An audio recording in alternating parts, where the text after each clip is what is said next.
Most people believe losing belly fat starts with eating less.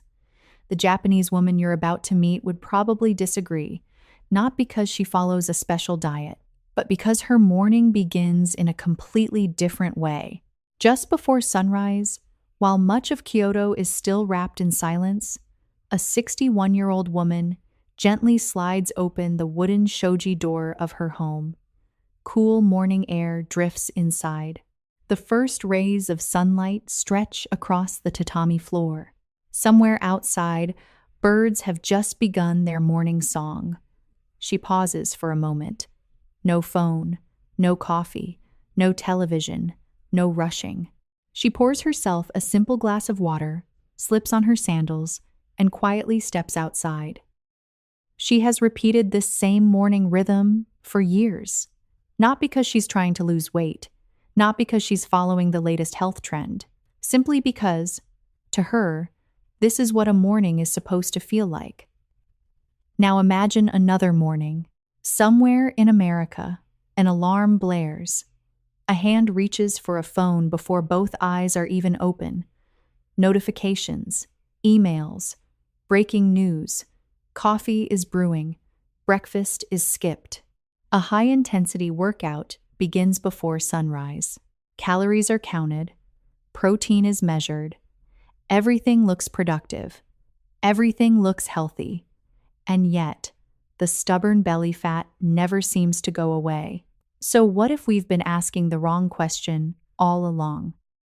What if belly fat isn't just about how much you eat, but about what your body experiences before breakfast? Why does the first hour after waking seem to matter so much? Why do so many Japanese morning routines begin with calm instead of stimulation? Why do they delay coffee? Why do they step outside before checking a single notification? And could those quiet habits be influencing your hormones, your cravings, your energy, and eventually even your waistline without you ever realizing it? Perhaps the most surprising part is this. The healthiest habit in that Kyoto morning may not be something she does. It may be something she chooses not to do. In this video, we'll explore 5 simple Japanese morning habits that have quietly been passed down through everyday life for generations. They don't require expensive supplements, they don't require a gym membership, and they certainly don't promise overnight miracles.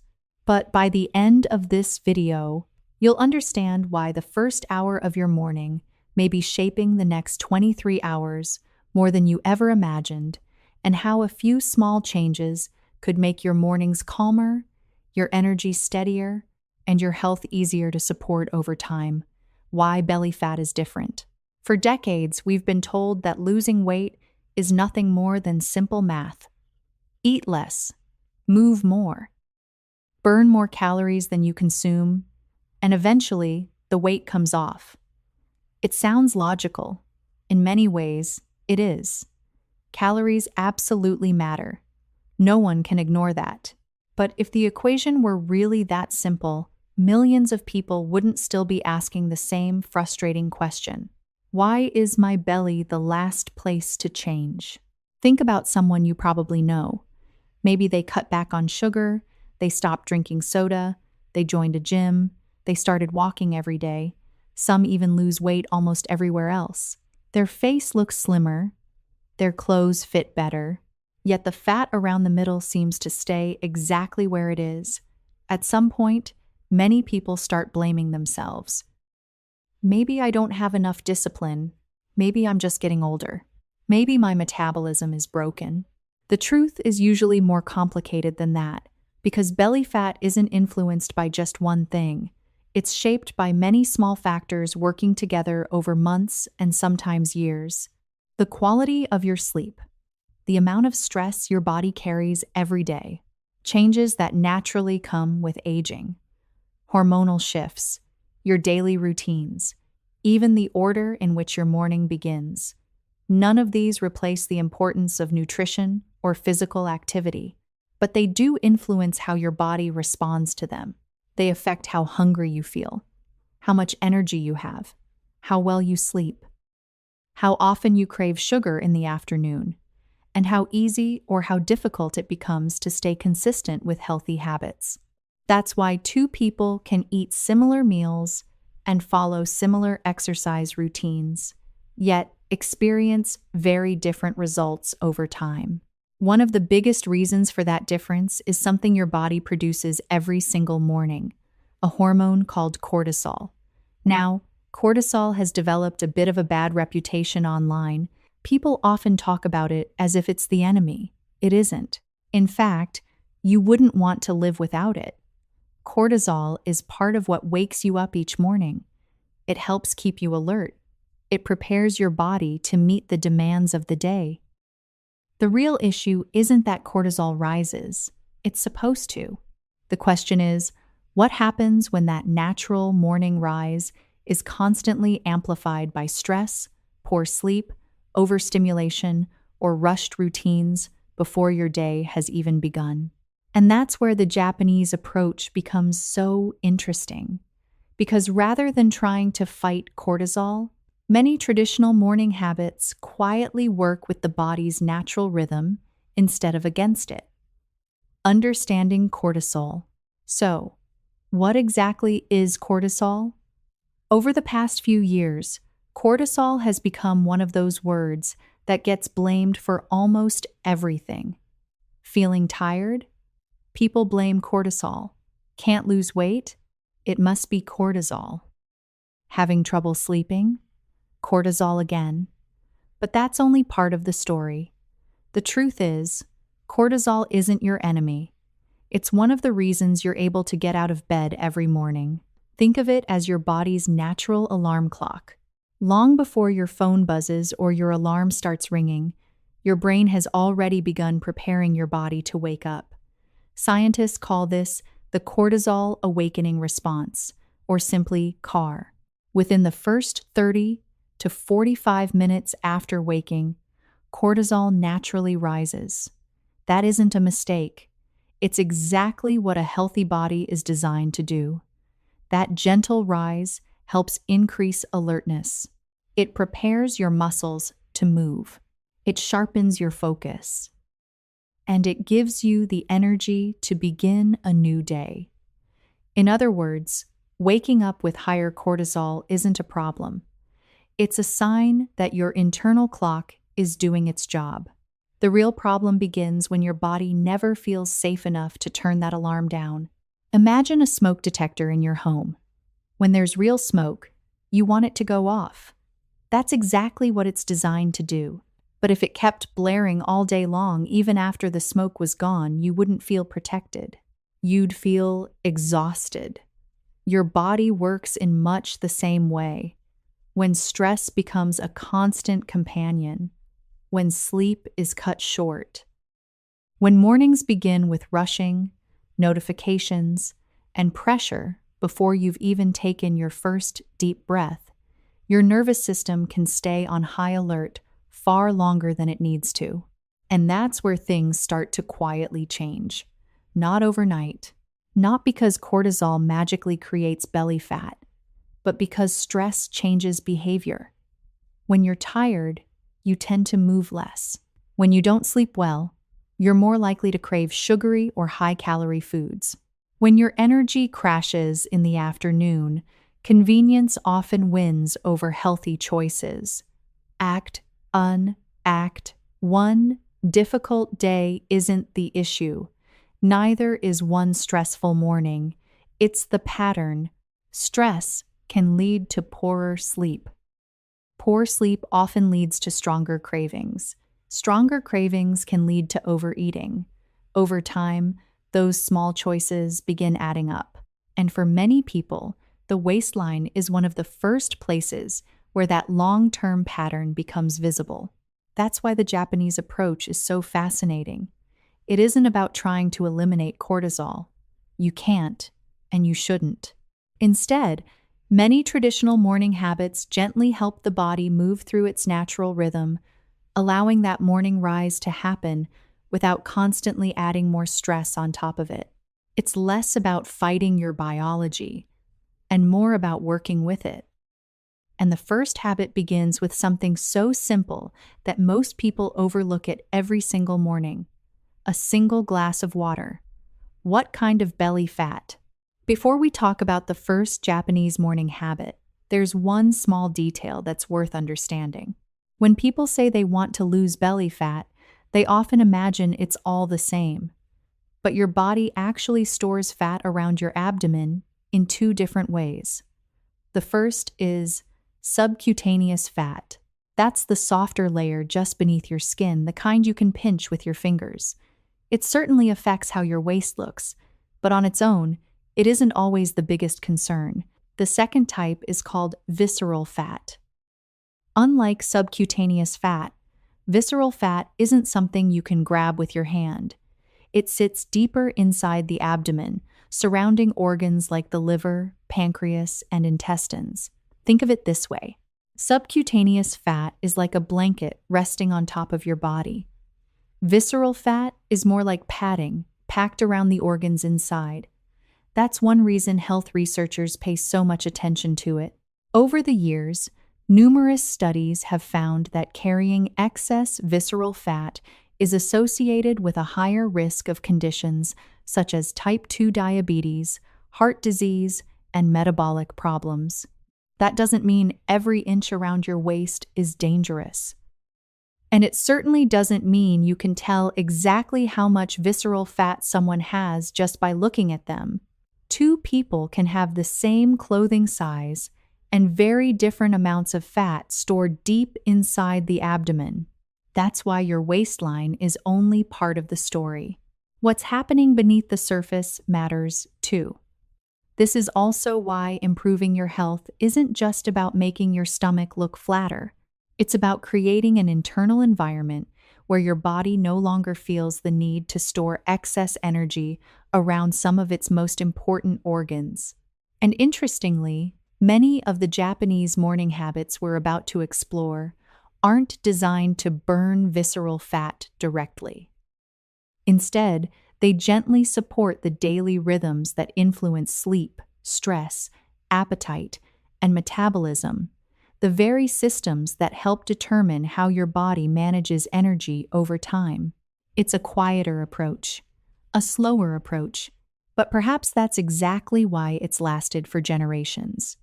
And it all begins with something almost every one of us does within minutes of waking up. Or, more accurately, with something we often do in the wrong order. Habit 1. Drink water before coffee.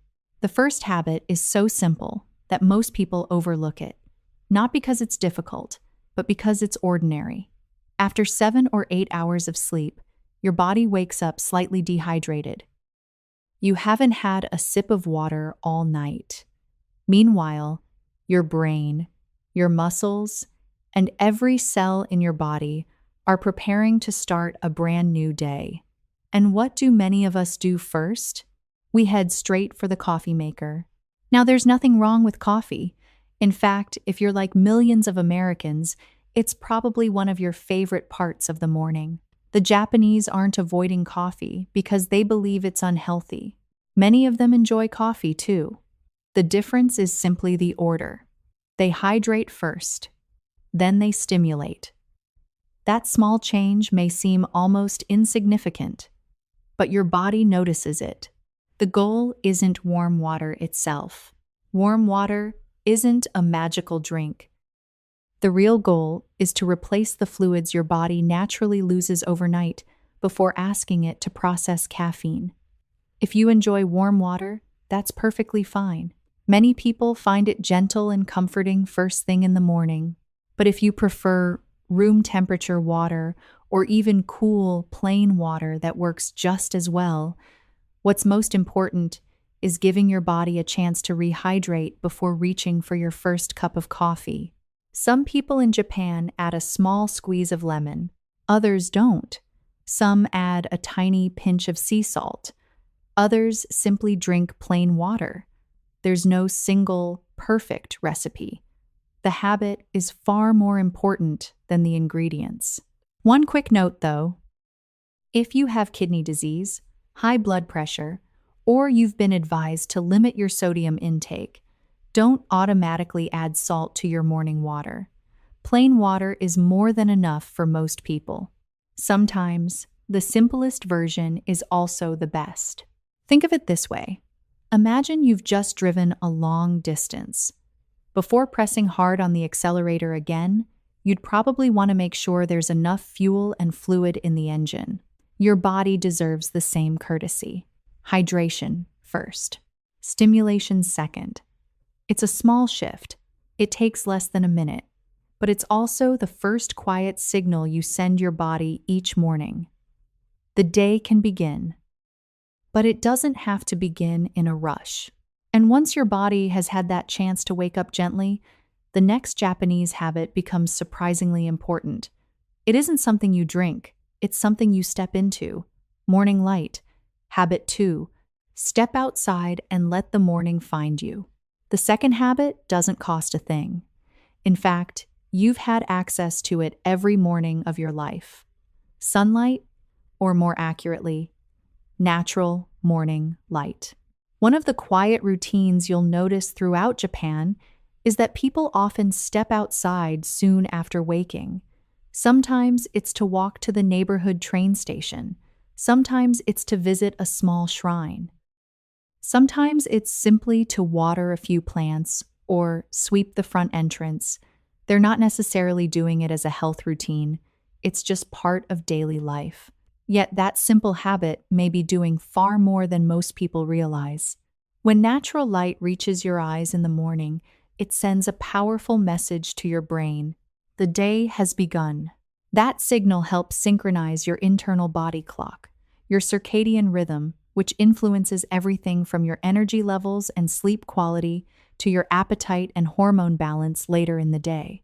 What's interesting is that your brain isn't looking for perfect sunshine. It responds to daylight itself. Even on cloudy mornings, natural outdoor light is dramatically brighter than the lighting inside most homes or offices. So if you wake up to gray skies, don't assume the habit doesn't count. It still does. And if you're thinking, I don't have time for a 30-minute walk every morning, that's perfectly okay. You don't need 30 minutes. You don't even need 15. Sometimes 5 quiet minutes outside is infinitely better than staying indoors. Step onto your porch. Walk to the mailbox. Stand in your backyard. Open your front gate and simply look around. The goal isn't exercise. The goal is exposure. It's giving your brain a gentle reminder that a new day has begun. One of the things I admire most about Japanese mornings is that they rarely feel rushed. There's a quiet willingness to pause before the day starts asking for your attention. Perhaps that's why these habits have lasted for generations. They're not complicated. They're simply woven into everyday life. And once you've hydrated and greeted the morning light, there's one thing the Japanese approach often delays just a little longer. Not because it's bad for you, but because timing matters. Coffee, habit 3. Let your body wake up before your coffee does. For many people, this might be the hardest habit on the list. Not because it's difficult, but because coffee has become more than just a drink. For millions of Americans, it's a morning ritual. It's comfort, it's routine. It's the signal that the day has officially begun. So when people hear, wait before drinking coffee, it often sounds unnecessary, or even impossible. But the idea isn't about giving up coffee. It's about giving your body a small head start before introducing caffeine.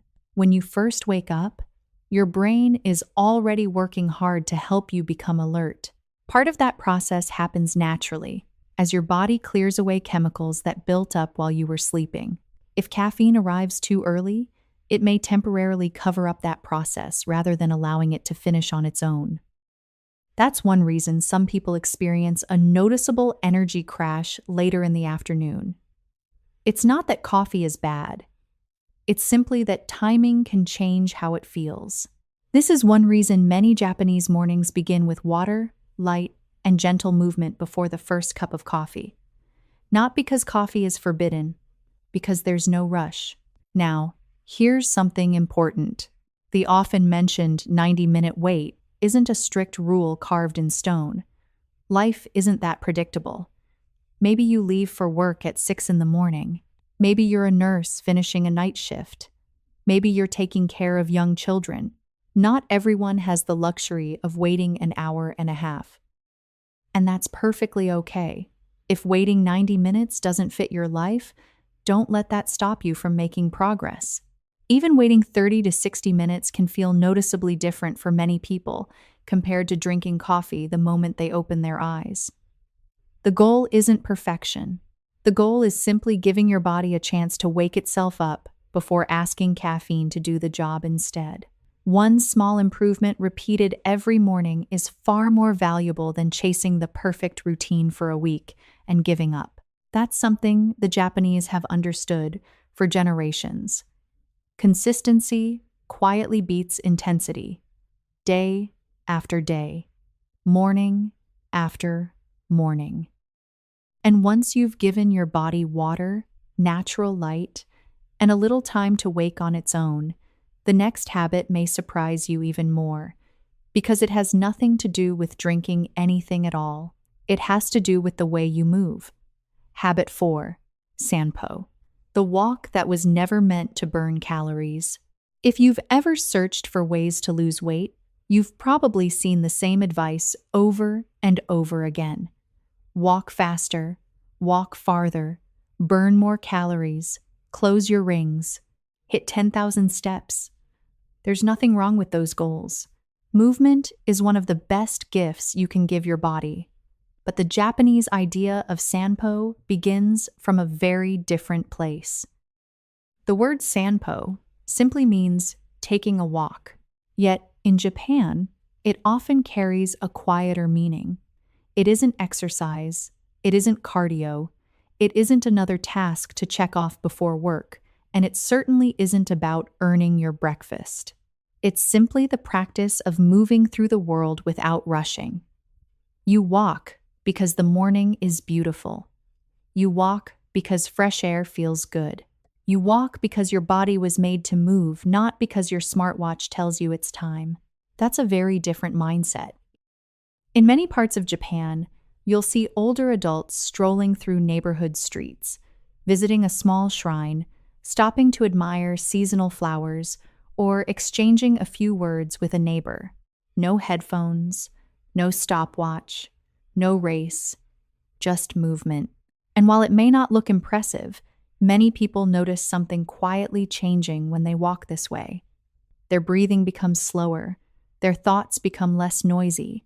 The transition from sleeping to being fully awake feels smoother. Instead of forcing themselves into the day, they gradually arrive in it. Perhaps that's the real purpose of Sanpo, not to train the body as quickly as possible, but to gently introduce the body and the mind to a new day. Modern life often teaches us that every minute should produce something. Every walk should burn calories. Every workout should improve performance. Every habit should maximize efficiency. The Japanese approach offers a different perspective. Sometimes, the most valuable moments are the ones that don't feel productive at all. They simply make you feel present. Ironically, when your body no longer feels like it's being pushed every moment of the day, it often becomes easier to make healthier choices later on, not because you've forced yourself, but because you're no longer fighting yourself. That's one of the quiet lessons hidden inside Sanpo. And once the walk is over, there's one more habit the Japanese often protect before the demands of the day begin. It isn't about movement, it's about protecting your attention. Habit 5. Let your mind wake up before the world finds you. The 5th habit may be the simplest to understand, and perhaps the hardest to practice. For the first 30 minutes after waking up, try not to touch your phone. Now, that doesn't mean technology is the enemy. It doesn't mean you need to give up your smartphone or pretend the modern world doesn't exist. Most of us rely on our phones every single day. The goal isn't to avoid technology. The goal is to choose when technology enters your morning. Think about what usually happens the moment you pick up your phone: an email from work, a news headline, a social media notification, a text message asking for something, a calendar reminder. Before you've even had time to notice how you feel, your attention already belongs to someone else. Your day hasn't truly begun on your terms. It's begun on everyone else's. One of the quiet lessons found in many Japanese morning routines is the idea of beginning from the inside before responding to the outside. First, you wake up. Then, your body wakes up. Then, your mind wakes up. Only after that do you begin answering the world. It's a surprisingly gentle order, and perhaps that's exactly why it works. You don't need to avoid your phone forever. You don't need to ignore important messages. Simply give yourself a little space first. Let the emails wait. Let the news wait. Let social media wait. Let the endless stream of notifications wait. Most of them will still be there 30 minutes later. What changes during those 30 minutes isn't your phone, it's you.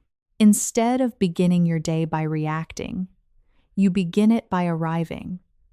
There's an old saying that the way you begin something often shapes the way it unfolds. Whether or not that's always true, there's something undeniably peaceful about allowing your own thoughts to be the first voice you hear each morning. Not your inbox, not the headlines, not an algorithm. Your own mind. Because once your attention is scattered, it's surprisingly difficult to gather it again. But if you protect those first quiet moments, the rest of the day often feels a little steadier, a little calmer, a little more intentional. And when you step back and look at all 5 habits together, something interesting begins to appear. None of them are dramatic. None of them promise instant results. They're simply small decisions that gently guide your body and your mind in the same direction before the rest of the world starts pulling them apart. Why the order matters. By now, you may have noticed something interesting. None of these habits are especially difficult.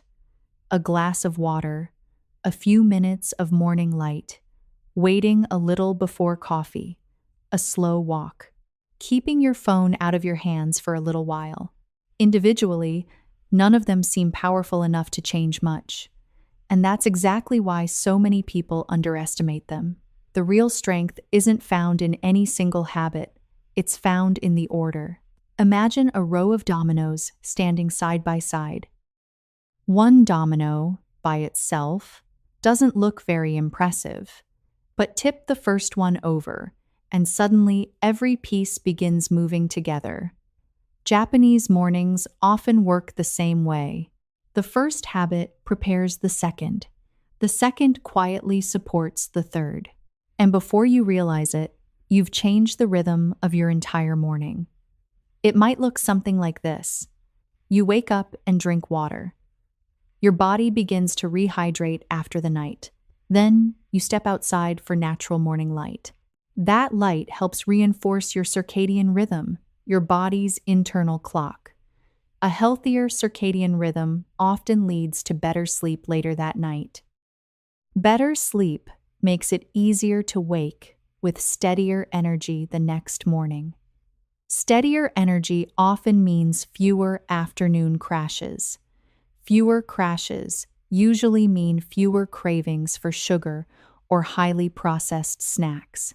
When cravings become easier to manage, making healthier food choices no longer feels like a constant battle.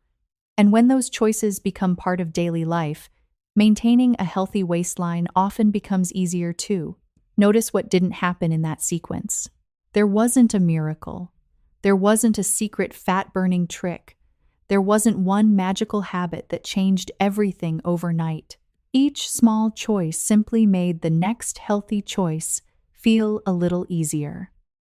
That's one of the quiet themes you'll find throughout Japanese living.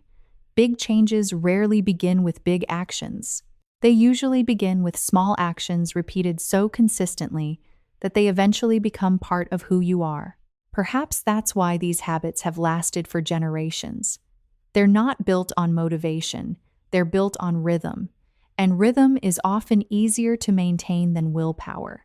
So rather than asking yourself, which one of these habits is the most important? A better question might be, what happens when I let them work together? Because sometimes the greatest changes don't come from adding something extraordinary to your life. They come from putting ordinary things into a better order.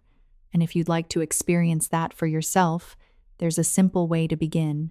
Not forever, just for the next 7 mornings. A 7-day Japanese morning reset. So here's something I'd like to invite you to try. Not for a month, not forever, just for the next 7 mornings. Think of it as a small experiment rather than another health challenge. You don't need to change your entire life overnight. You don't need to buy anything. And you don't need to do everything perfectly. Simply give your mornings a different rhythm. For the next 7 days, try following these 5 habits in the same order. Drink water before coffee. Step outside for a few minutes of natural morning light. Wait a little before your first cup of coffee, whether that's 90 minutes, an hour, or even just 30 minutes if that's all your schedule allows. Take a short, unhurried walk, and give yourself the first 30 minutes of the morning without reaching for your phone. That's it. 5 small habits. 7 mornings. Now here's the part many people forget. Don't judge the experiment by your body weight. 7 days isn't enough time to measure your success by the number on a scale. Instead, pay attention to something much more interesting. Ask yourself, did I wake up feeling a little calmer? Did my energy stay steadier throughout the day? Did I crave fewer sugary snacks in the afternoon? Did I sleep a little better that night? Those are often the first signs that your body is responding to a healthier morning rhythm. The number on the scale may take longer to change, and that's okay, because lasting health is rarely built in a week. It's built one ordinary morning at a time, one quiet choice after another. If, after 7 mornings, you notice even one small improvement, perhaps you feel a little more rested, a little more focused, or a little less rushed, then you've already gained something valuable. Not because you've transformed your body overnight, but because you've begun changing the way your day begins. And sometimes, that's where lasting change quietly starts. Realistic expectations. Before we finish, there's one more thing I'd like to leave you with. In a world full of promises about rapid transformations, it's easy to expect too much too soon. You've probably seen headlines that say, "Lose belly fat in 7 days. Flatten your stomach overnight. Burn fat while you sleep." Most of us know life doesn't really work that way. Neither does the human body. The 5 Japanese morning habits we've talked about today aren't shortcuts. They're quiet routines that support your body's natural rhythm. And like most worthwhile habits, their effects tend to appear gradually. Within the first few days, you may notice something surprisingly simple. Your mornings feel a little calmer. You don't feel quite as rushed. You begin the day with a little more clarity instead of immediately reacting to everything around you. Some people also notice that their energy feels steadier through the afternoon. Not dramatically different, just more stable. As the weeks go by, you may begin to see other changes. Perhaps you're sleeping a little more deeply. Perhaps those afternoon cravings don't seem quite as strong. Maybe making healthier food choices starts feeling a little less like a battle and a little more like your new normal.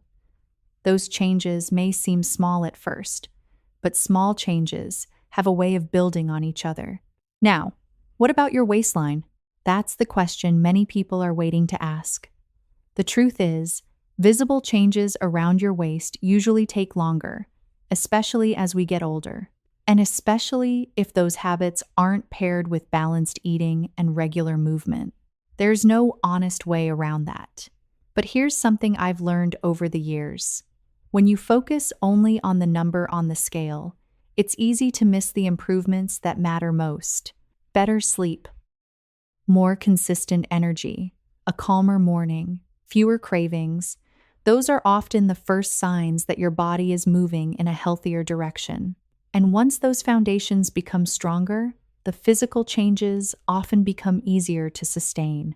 Maybe that's one of the quiet lessons hidden inside the Japanese approach. They don't chase dramatic results every morning. They simply trust that small, thoughtful habits, repeated day after day, can gradually shape a healthier life. Not because they're spectacular, but because they're sustainable. And in the end, the habits you can keep are almost always more valuable than the ones that promise the fastest results. Let's go back to the woman we met at the beginning of this video. Tomorrow morning, she'll wake up, just as she has for countless mornings before. She'll slide open her shoji door, drink a simple glass of water. Step outside into the morning air, walk without hurrying, and allow her day to begin before the rest of the world asks anything of her. She probably won't think about cortisol. She won't count calories. She won't wonder if she's following the latest health trend. To her, these aren't wellness hacks.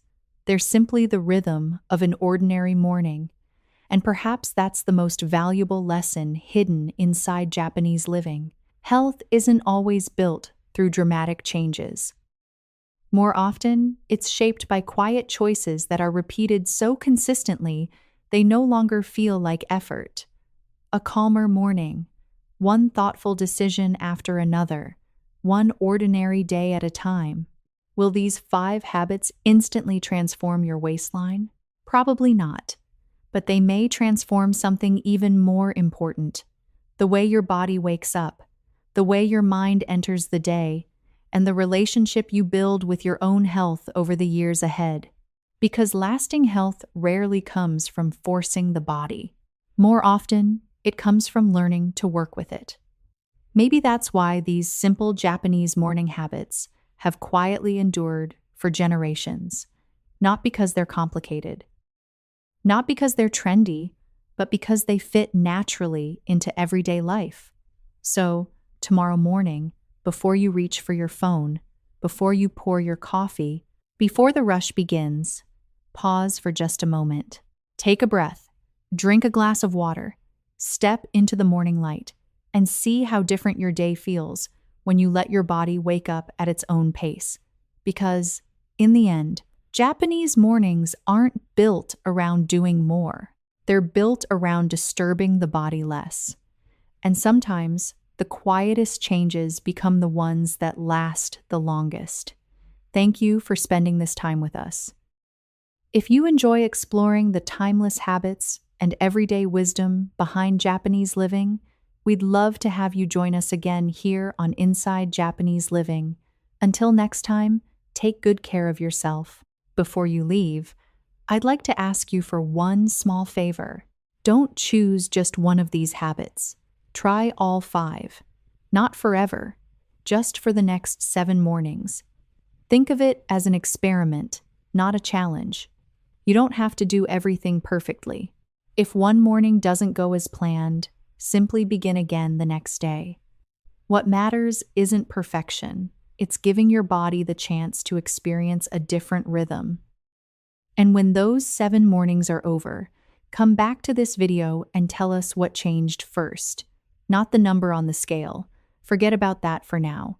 Instead, tell us something much more interesting. Did you wake up with steadier energy? Did your mornings feel calmer? Did you notice fewer afternoon cravings? Did you sleep a little more deeply? Or maybe you simply felt less rushed before the day began. I'd genuinely love to hear your experience. And chances are, someone reading your comment will learn something valuable from it too. One of the best things about this community is that we're not trying to find a magic shortcut. We're learning from real people, trying small changes, and discovering what actually fits into everyday life. So if you're willing, make yourself one simple promise. Tomorrow morning, start with the first habit. Then let the next 7 mornings tell the rest of the story. If you enjoyed this journey into Japanese living, don't forget to subscribe to Inside Japanese Living.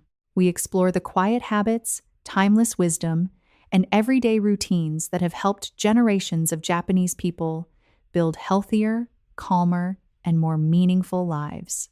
Until we meet again, I hope tomorrow morning begins just a little more gently than today.